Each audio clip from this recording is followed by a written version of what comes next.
құрметті ұстаздар, зейінді оқушылар. Қазіргі таңда жан-жақты білім берер мәдени орданың бірі мектеп кітапханасы. Кітапхана мектептің жүрегі. Кітап рухани құндылығымыз. Теңдесі жоқ байлығымыз. Мемлекет басшысы Қасым-Жомарт Кемелұлы Тоқаевтың тапсырмасымен оқуға құштар мектеп жобасы әр өңірде жүзеге асырылуда. Жобаның мақсаты еліміздегі кітапхананың ахуалы мен көркем әдебиеттерге оқушылар мен жастардың қызығушылығын арттыру. Кітап оқудың пайдасы ойды дамытады. Кітап күйзелістен арылтады. Сондай-ақ сөздік қорыңды молайтады.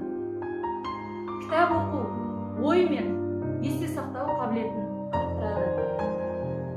Оқуға құштар мектеп жобасы аясында жүргізіліп жатқан іс-шараға 9-шы Г сынып оқушылары да атсалысуда. Адамзат баласының қол жеткізген ұлы игіліктерінің бірі білім қазынасы. Ол ұрпақтан ұрпаққа ауызша, жазбаша түрде немесе әдебиет арқылы да жеткен. Адамға жан азығы, рухани байлығы бола білген кітап. Кітаптың орны тақтан да жоғары. Артық білім кітапта ерінбей оқып көруге деп ұлы ақынымыз Абай жырлағандай, ерінбей білім алуға асыға. Бар білімнің патшасын тек кітаптан ғана таба алатынымызды ұмытпайық. Сияқты деген екен бір данышпан. Ал кітапты ғұмыр бойы қолына ұстамаған адамдардан неге теңерімізді де білмейміз. Кітап рухани азық. Ондай қазынаны ештеңемен салыстыруға да келмейді. Сондықтан достар, алдамшы нәрселерге ермей, кітаптың қадірін түсірмейік. Білімді болып шығады, қалам ұстап қолына өнер болып шығады. Дәрежеге жеткенге осы білім бұлағы, әріп танып менің де оқуымның арқасы. Ғаламтор деп қазірде оқуды да қойыппыз, телефонсыз өмірде үзілу керек, оқуды оқу керек бізге де.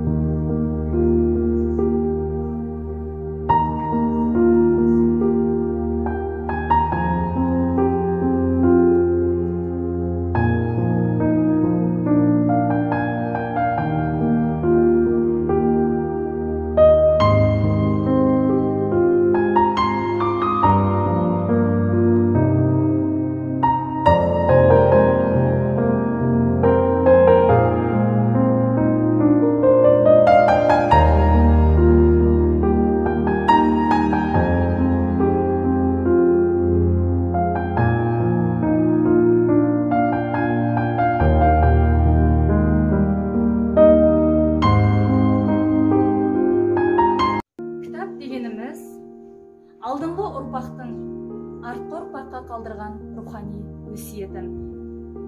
Ағара батқан таң нұрын ғылымнан ғана ұққанмын.